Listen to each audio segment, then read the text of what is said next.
Hello everyone, I am Erika of beadingschool.com and you are watching Coffee Time with Erika. Today we have a lovely guest here with me, waiting for meeting with you, Helena Tang-Lim of Manek-Manek Beads, one of the best beadwork designers all around the world. Before I would invite Helena on screen, please let me know if you can hear me, if you can see me, to make sure that everything is all right. I see some of you watching already, and we are very excited with Helena to meet you all. In the meanwhile, I will take a sip of coffee. I hope that Helena also has a sip of coffee or tea, maybe, while we are waiting for you to make sure that you can hear us and see us. Faye is here all the way from New Zealand. Connie is here, Netherlands. Jana is here. She says everything is fine, wonderful. Lisa is here from Florida. And apparently we are good to go. So before I would invite Helena on screen to meet you all, then I would like to introduce her to you with a personal story. So when I shared the news of Helena accepting my invitation to Coffee Time with Erika, with the beading school team, with my colleagues, then my sister Yvette, who is also a team member at beading school, responded with, "Oh my God, that's great! She's so kind." And I couldn't agree more. Helena, besides being one of the most talented and most original beadwork designers all around the world and one of the best teachers you can learn from, then she is also kind and open and extremely helpful. When I visited Beader's Best in Hamburg back in 2014, together with Susie. Actually, Susie is also with us here today. I can see her saying hi. Then together with Susie, we stopped at Helena's little exhibition area, and she was happy to chat with us and take some pictures with us together. And I still really like to remember that time. And her kindness and friendly approach to all of us is, together with the luxurious feel of her jewels, is the reason why I was looking forward so much to meeting her during Coffee Time with Erika. So now I would like to invite Helena to meet you all. Hi, everyone. Good morning. I've got my coffee ready as well. Hi, Erica. Thank you so much for having me. Hi, Helena. Thank you so much for accepting my invitation. And well, good evening to you, as it's about 9 o'clock on your side, right? Yes, indeed, it is 9 o'clock. We are a bit, I think right now, about 6 hours difference between Yes, us, 6 or 7, something like that. 6. But it's nice. I'm still awake at 9 o'clock. Any later, I may be in a bit of a bind. Are you still enjoying a coffee?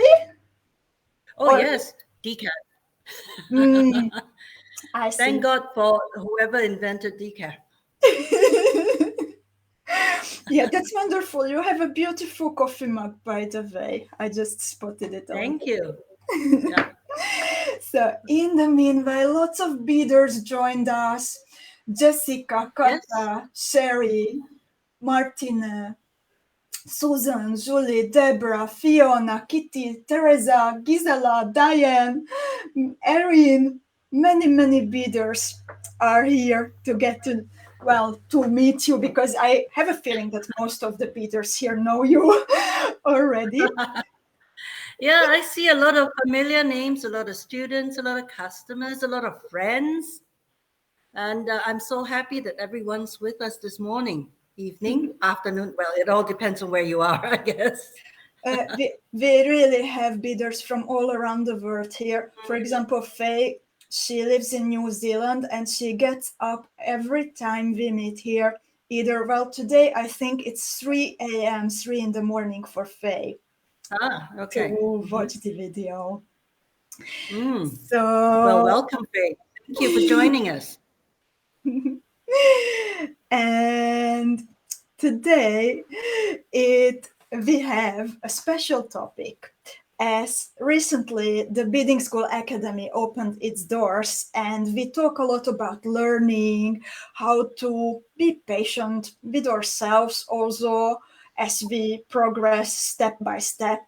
And I think it will be really, really interesting to learn about how you started bidding and how you progressed step by step when you started with this beautiful hobby. But before we start talking about bidding, I would love to ask, how do you remember your years as a student? How was it being at school? Were you a good student? Did you enjoy it? Well, my academic career, when I was in, I guess, what primary school or what you would call junior school, I guess. I don't know what it's called in America, but in primary school, when you go in from 7 to 12 years old or something like that, I hated school. At that time, I hated school. Before that, when I went to kindergarten, I loved school. I was told I loved school.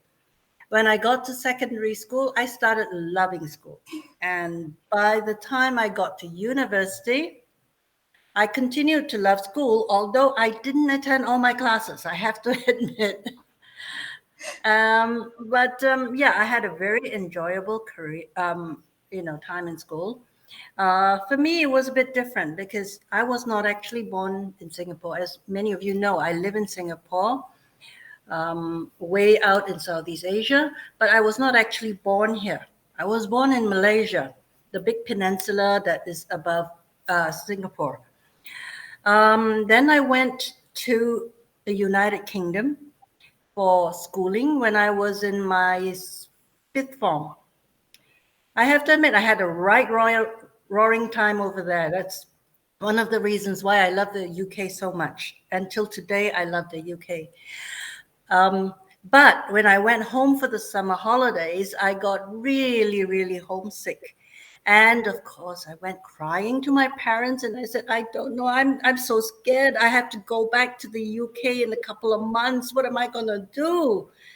Of course, I didn't know it then, but now I do. I had always wound my father around my little finger and he said, well, okay, why don't you go to Singapore? It's only a 45-minute flight. I promise you can come home every long weekend. So that's how I ended up in Singapore. And I continued with my education here. I went on and I did my university here, met my husband, got married, and as they say, the rest is history. Thank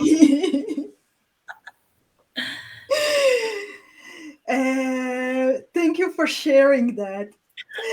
And well, how did you and when did you actually start beading? And what was your motivation to learn beading? Well, I have to tell you that my beading career did not really start with beading as a hobby. It all started because I wanted a pair of shoes. I wanted these beaded shoes. I have to admit, I have a thing for shoes. I have a thing for handbags. But at that time, it was shoes. And I was very young and I could not afford a pair of shoes that cost $1,000. That's how much they were because they were bespoke shoes that were worn by this culture that was in Southeast Asia. They are what we call the Peranakan people. Erika has kindly showed you, put on screen the shoes. They are actually bead tapestry, and you would bead the top with size 13 Charlottes. So, and then you would take it to a cobbler, and he would then make up the shoe for you. I wanted a pair of shoes. I couldn't afford it.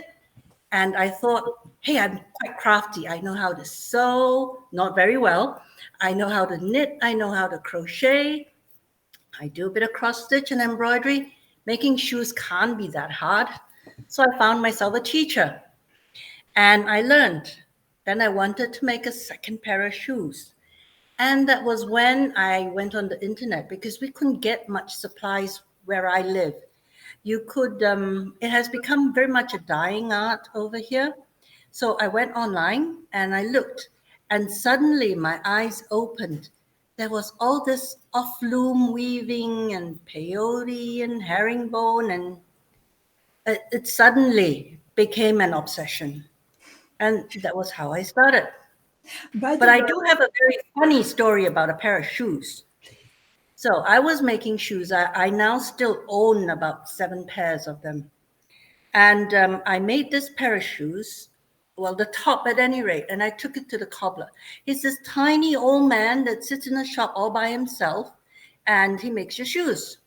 So I took it, when you take it to him, what he makes you do is he'll just put a piece of paper on the floor, you stick your foot on it, and he'll draw around your foot. That's how he takes his measurements. Okay? So I took the top of my shoes to him. He drew my foot on his piece of paper, and he said, "Come back in 2 months," which is pretty standard. So, okay, 2 months later, I went back, and then when he saw me, he said, "Oh, that pair of shoes is yours." And he went and dug out my shoes. And then he said, "Yeah, I didn't want to make it because I forgot who it was for. They were yours now that I see you. Come back in another 2 months." So the pair of shoes took me 6 months because it took me 2 months to beat the thing, 2 months sitting in his shop, and 2 months when he actually made the shoes. So 6 months for a pair of shoes. so, and do you still have that pair? Oh, absolutely. You're looking at it, the black one. Oh, okay, it's beautiful. So I that's love my it. funny story with the shoes. By the way, when you told us that, oh, I'm crafty, that can't be too hard. Were you mistaken? Was it harder than you expected it to be? Not the beaded shoes. It was more tedious than it was hard because they are tiny beads and it takes a long time. Because it's like making cross stitch. It's basically tapestry. So you have to make sure that you put the right color in the right place. And then if you look closely, you will find that all the beads are aligned, from left to right in one shoe, and then in the other shoe, it's from right to left. So you have to make sure it's not like you can willy-nilly put one bead this way and another bead that way. You have to make sure that they're all aligned nicely.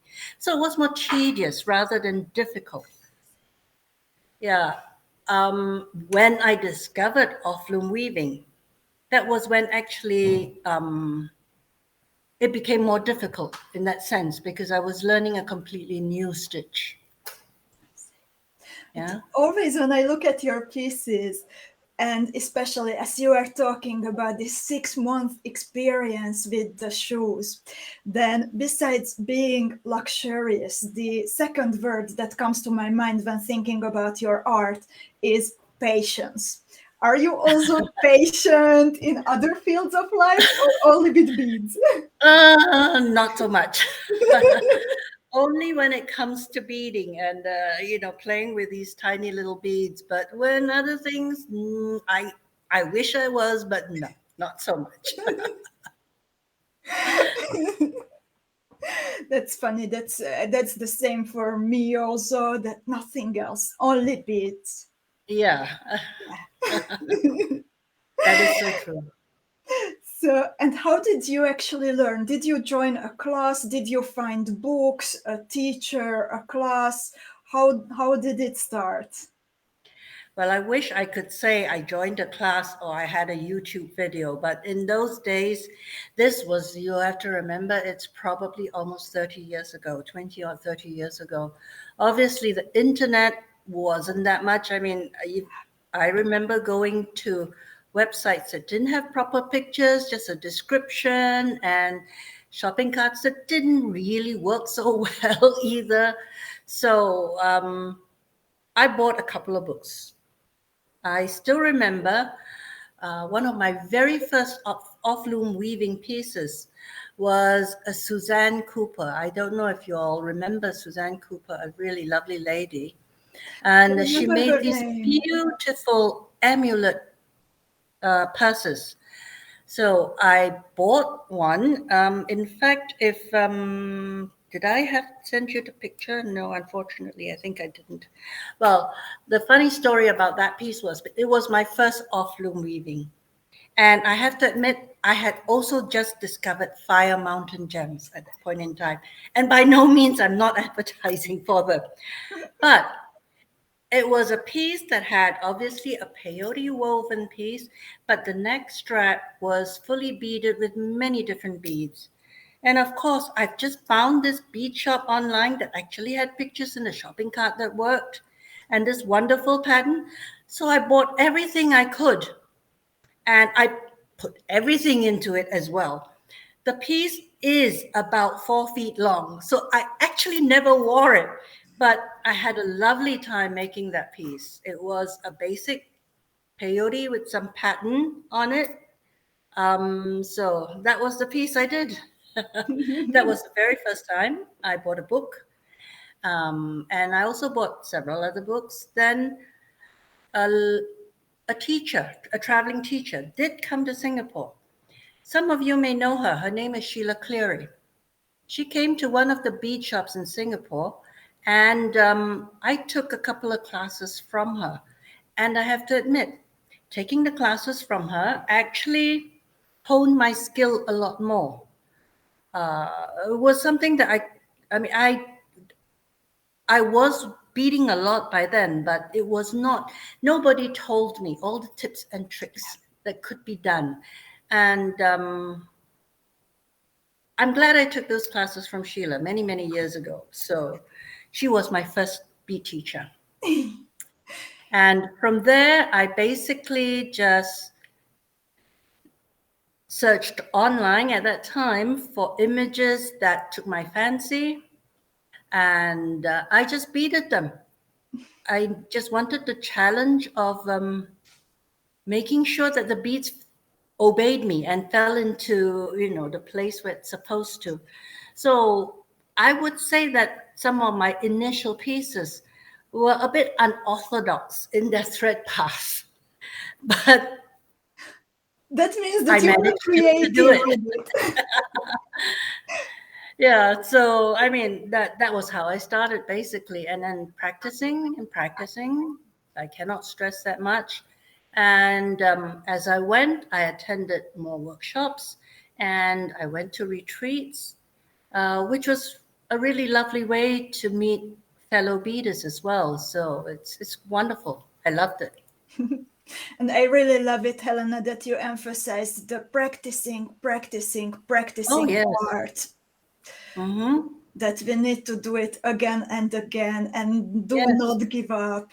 And I think even such seemingly easy things, that how do I thread the needle or how do I hold the tail end, when you practice, that even those things one day they will just become so easy and so fast that we just don't even notice it anymore. Oh yeah. And since we're in your beading school, there's one tip I always tell my student. Practice, yes. What is most important is you need to control your tension, and controlling tension and having even tension is something that only comes with practice. So that is something that I always tell students to do, because I have noticed a lot of people, a lot of students like to tug very hard on their pieces, and if you tug unevenly, if you pull unevenly, your piece is just going to just go off kilter. It's not a matter of how hard you can pull or how loose your tension is. It's a matter of how even your tension is, whatever your tension is, and that only comes with practice. That's a really good thing to remember. I think a good Mhm. tension can make or break a piece. Oh yeah, very much so. Hmm. And when you were learning, do you remember something that was maybe hard for you, or did you have any obstacles on your beading journey? Or did it come Time. easy to you? Time, not enough of it. I was working full time at that time as well.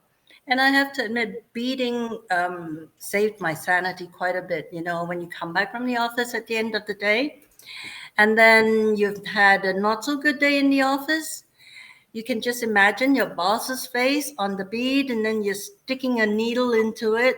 So it's actually really, really therapeutic. Yeah. Yeah, and I never had enough time to bead. The funny thing was, I said, wouldn't it be wonderful when I retire and, I have nothing to do but bead all day long? So about 10 years ago, well, 12 years ago now, I was restructured out of my job. And I thought, hey, great, I can bead all day long. Then I went and started this bead business thing. Now I still don't have time. I wonder if there is if there is a beader out there who ever said that now I have enough time to bead. Not sure about that. I will be very surprised if we Yep, meet someone that's right. who tells that. Mhm. Yeah. And your brand, Manek-Manek Lady, is actually a reference to the beautiful beaded shoes that we have Yes, seen it is. before. Yeah. The name of my company, Manek-Manek Beads, actually is a duplication. Manek-Manek is actually the Malay word for beads. So Manek-Manek Beads is actually beads. Okay. And I chose it because it's a cultural reference to my culture here, where we also speak Malay, and the shoes that started my journey into Planet Bead. We call those shoes kasut manik. So kasut is shoes, manik is bead, so beaded shoes. That's what it is. And we actually call Charlottes potong manik. Potong is cut. As you know, the Charlottes have one facet which is cut. So they're called potong manik. So that is how I came to call my company Manek-Manek. And of course, I'm the Manek lady. I'm the bead lady, essentially. So that's how it all came about. And after those beaded shoes, did your cultural heritage keep influencing your beadwork? Yes, very much so. Not just my own. Many people have asked what actually influences where my creativity and my inspiration comes from. A lot of it comes from culture, not only my own, but also Western culture, Eastern culture, essentially culture from all over the world. So there are pieces like the one that you're showing now, the Versailles cuff. I was actually in Paris at that time, and I was beading on the plane. And actually, this came about while I was there because it reminded me of the beautiful, intricate Baroque decorations that was at the Palace of Versailles. So that is one of the inspiration behind it. Then I have another piece, the Marquesa cuff. I don't know if you've got it. It's the black one with the silver cuff on it. That one came about because it was reminiscent to me of a very rich and very luxurious woman. So as a Marquesa or a Marquis, that's why I named that cuff. Yes, that's the one. That's the Marquesa cuff. Actually, that's one of my most popular patterns, even till today. It also comes with a matching collar. It's for a woman who dares to show that she loves jewelry, essentially, because it's a very bold piece. I love Yeah, it. and I also have workshop pieces that are influenced by You would say a mistress, a French mistress. It's called the Dubarry necklace, Le Sautoir de Madame Dubarry. Okay, Madame Dubarry, as some of you may know, no, is the mistress of one of the French kings. And actually, theoretically, it's incorrect of me to call it after her because the necklace, yes, that's the one. The necklace is actually modeled after a piece that Marie Antoinette actually wore herself. And Madame du Barry is actually the mistress of Marie Antoinette's husband. So, well, I took poetic license. Okay. Wow, that's really interesting. Yeah. So most of my pieces, I know we had a question from someone that asked, Shirley, that asked whether I research history and design from that. Not really. I'm influenced by culture. And normally it's back to front. I will design a piece, and as I am working on it, an idea will start to form as to what symbolizes it the most. And for me, I look around me and I see what feelings the piece evokes as I work on it. And so it's backward. It's not so much that I research the history. I create the piece talks to me as I go. Then I go research the history and see whether the influence has been accurate. So it's back to front in that sense. Well, whenever I look at a piece and whenever I read the story, I really like how you write down the cultural references and the inspiration. Then I can feel that there is a very strong conversation going on between you and the piece of jewelry. There is usually, you could say I really talk to the piece, not as in talk to the beads, but talk to the piece as I work. Yeah, so there is quite a lot of cultural influences in my work, I have to say. And we actually have here some more questions from fellow bidders because we had the opportunity to collect questions in advance. That what would we like to ask from you? So Shirley asked about the history of the teams, and then we have Deb, and Deb asked, "What was the first thing you ever designed?" Oh, what was the first thing I ever designed? Well, I've made a lot of pieces before that, very simple designs. But I would say one of the very first pieces I ever designed was the infinity necklace. Do you have it? Just a moment. That was probably one of the big pieces that I actually personally designed.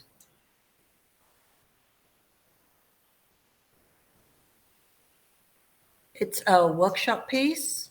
I have it. And yeah, and for those of you who have actually joined me in this before, it's not called Infinity for nothing. It takes, I see Erin Simonetti is actually somewhere out there as well. As Erin would tell you, she has many infinity rings, not an infinity necklace.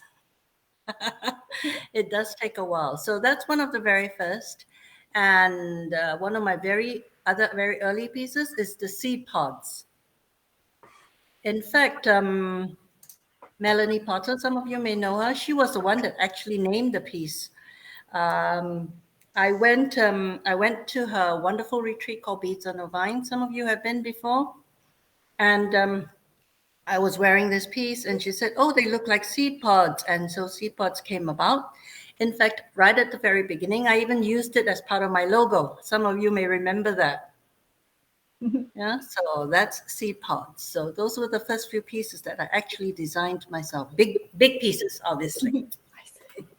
And well, most of these pieces, what we were looking at, they actually are offered by you as a workshop or as kits and tutorials. And I think that would be a beautiful next step also for our beaders to explore on your site your more advanced pieces, so they Yes. can progress Mhm. learning with learning Yeah. different skills and Hmm.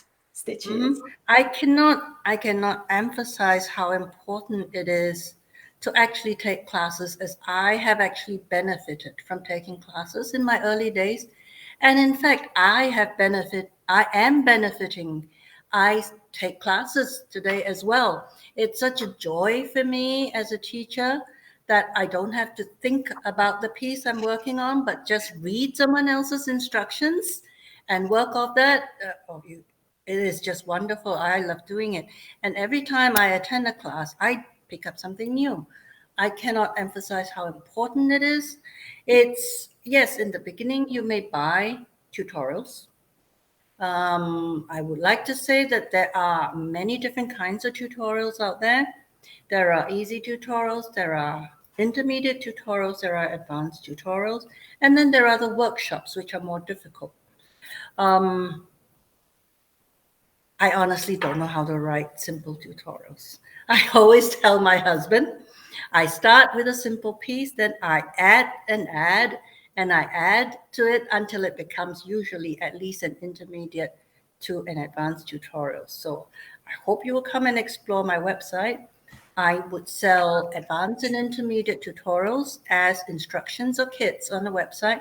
And then I have a set of designs that I use exclusively as workshops. I just And posted the link, by the way. hmm? I just posted the link in the chat so beaders can Thank you. visit you right Yes. away.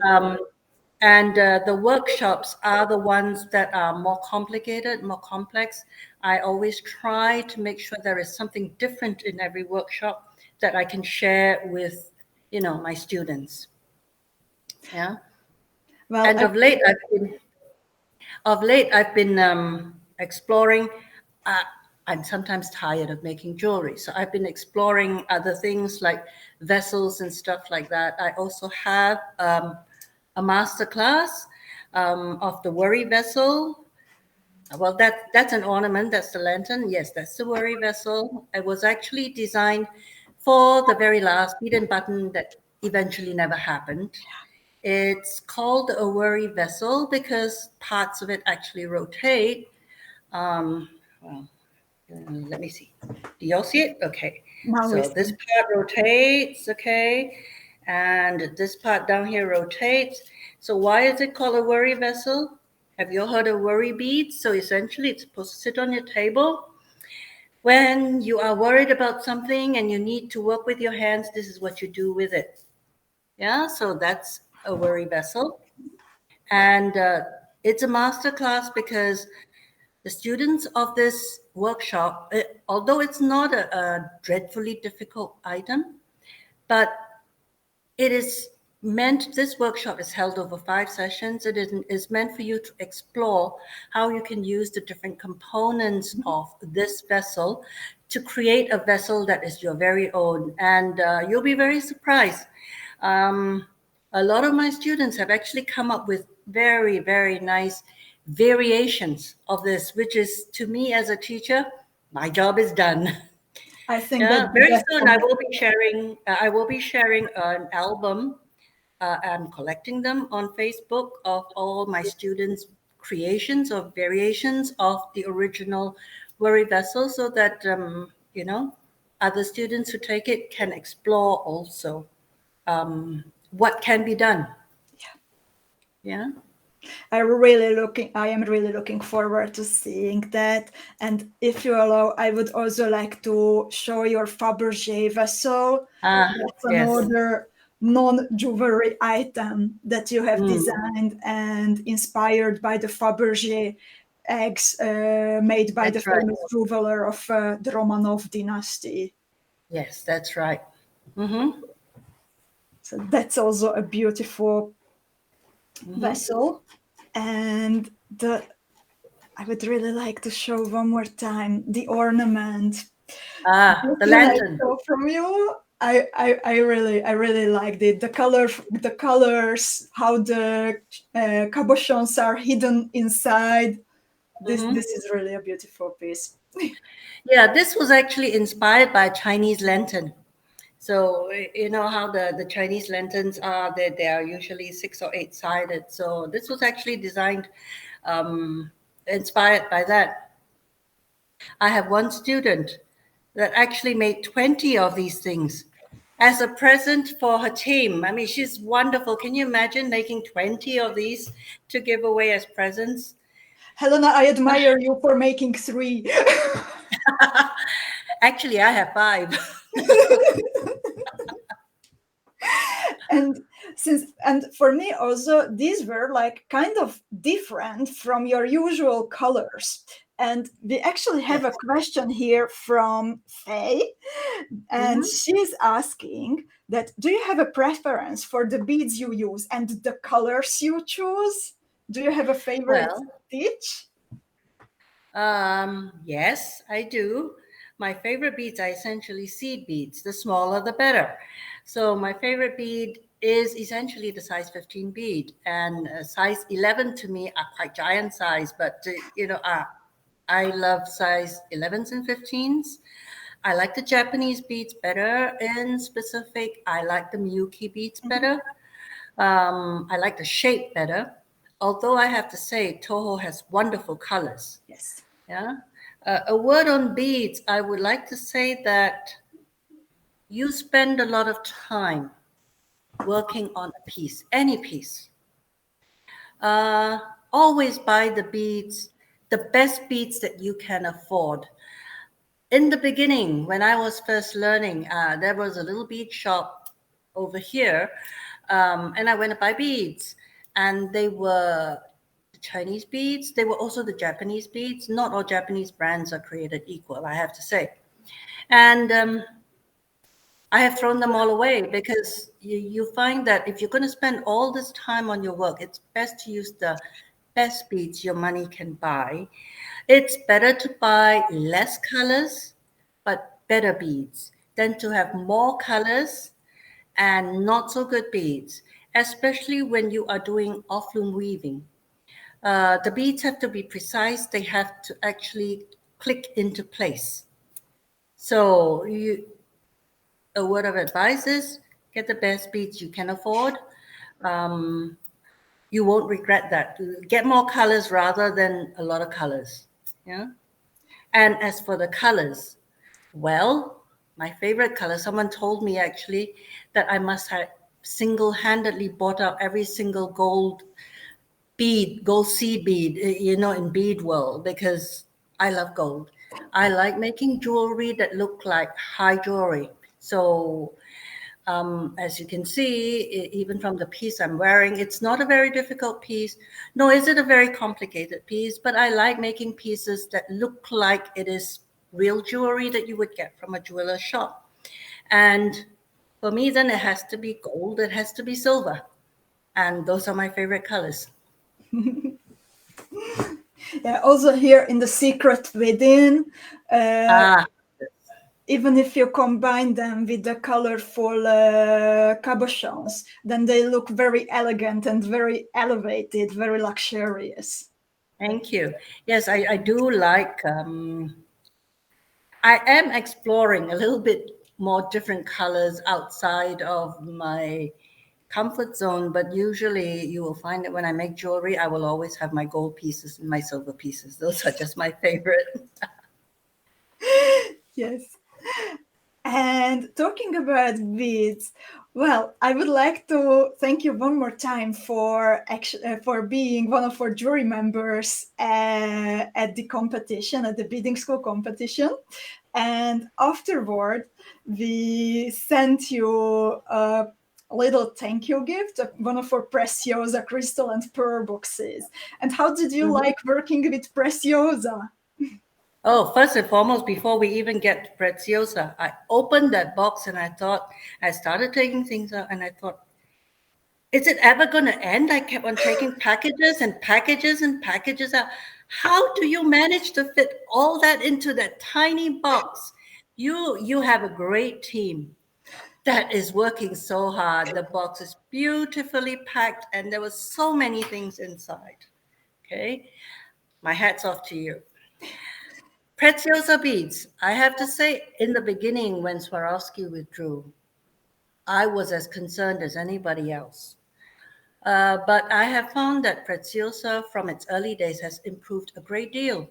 The crystals, the way we use them, when we bezel them and we put other beads around them, honestly, I can't tell the difference between a Swarovski and a Preciosa without magnifying glass or looking at it under a loupe.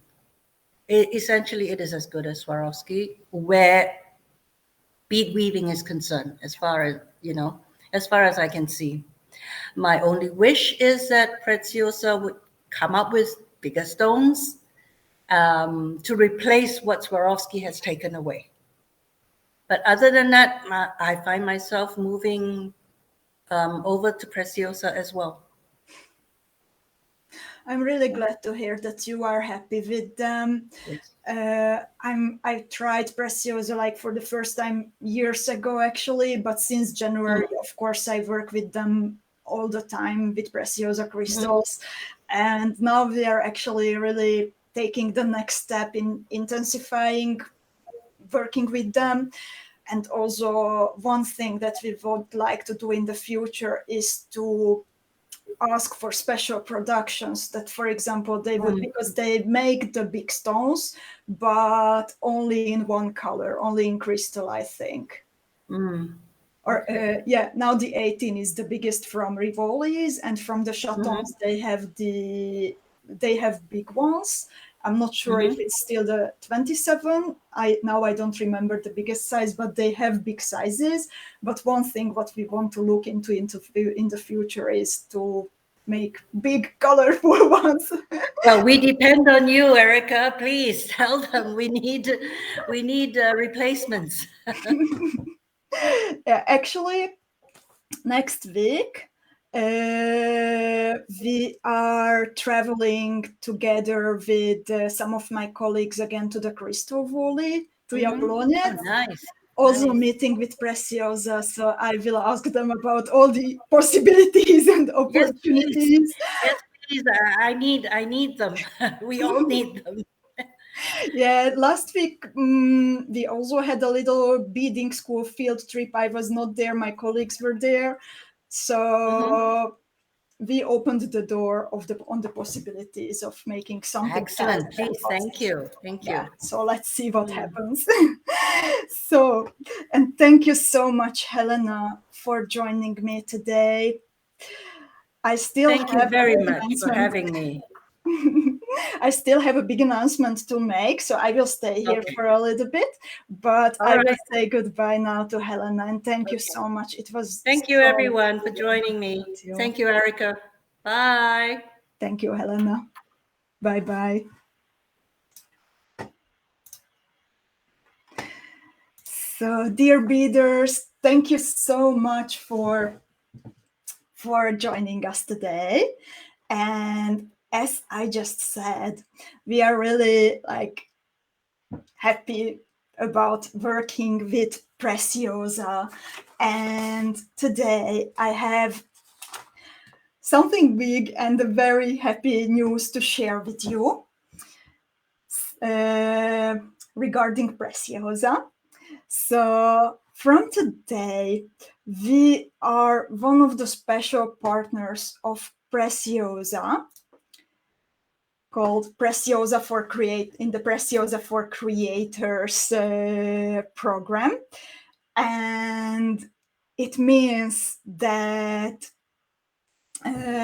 we are in intensive cooperation with the headquarters of Preciosa in the Crystal Valley, and Preciosa trusts us that we can use this logo on our website and on our products, the Preciosa for Creators. They see that we present their beautiful products in a way that they can be proud of. So this is indeed the beginning of something, something big, and we will work on intensifying this relationship with them even more to bring you the beads and crystals and cabochons that you need. And to celebrate this, and thank you, Susie.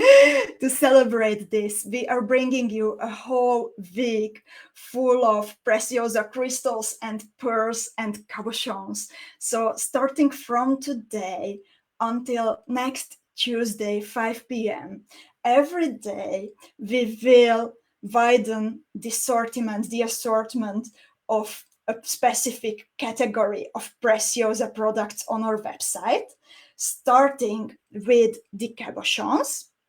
Those will come hopefully today. We actually have, unfortunately, a little hiccup on the website, so we could not prepare them yet, but I will announce it a little bit later today. So every day, a different category will gain more and more colors, more shapes, and that day, a deal will start on that specific category, lasting until next Tuesday. So we will have special offers from today after announcement, not yet now, but after announcement on the website separately and on the Facebook page separately on cabochons. Then afterwards, beads will come, even Preciosa boxes will come, and cup chains will come, and pearls will come one by one. So you can look forward to something special coming every day, starting from today and lasting until next week. Also, we will have little gifts for you. So I will share the specific plans afterward. Teresa has a question, and she asks, can we combine different days to save on shipping, or do we pay for shipping for each day? We thought about it. Thank you for your question, Teresa. We thought about this, and we thought that probably most of you will want to take advantage of the special deal on cabochons and also on beads and maybe a little bit on pearls and so on. So we will start shipping all the old orders next Wednesday, when the whole special Preciosa week is over. So all you need to do is choose the join with order in progress option while checking out, and the bidding school team will automatically combine all your orders into one package, so you can save on shipping above 75 euros. We have registered shipping with track and trace worldwide for free, so you can even get free shipping. And by the way, the little gift that I mentioned is that everyone whose orders in combination reach at least 50 euros, then they will get a mini Preciosa box in 10 euros value with their order. And if it's below 50 euros, then we will send you a pair of cabochons. It's either a pair of cushion cuts or teardrop cabochons, and in different colors. And we have one gift per beader, so it's not one gift per order, but it's one gift per beader. And let me know, please, if you have any more questions. I will keep you updated. We expect that the technical problems will be fixed very soon. And thank you so much for spending time with Helena and me today. It was really nice to have a cup of coffee with you again this week, as I am on Friday traveling to the Czech Republic to visit Preciosa and also some other companies. Then we will not have a No One Has to Be Alone session, but we will meet next week, Tuesday, for Coffee Time with Erika. And I will be joining you from Jablonec, from the Crystal Valley, from the Czech Republic. So I'm really looking forward to meeting you next week, and have fun creating and have a beautiful creative day. Goodbye, everyone.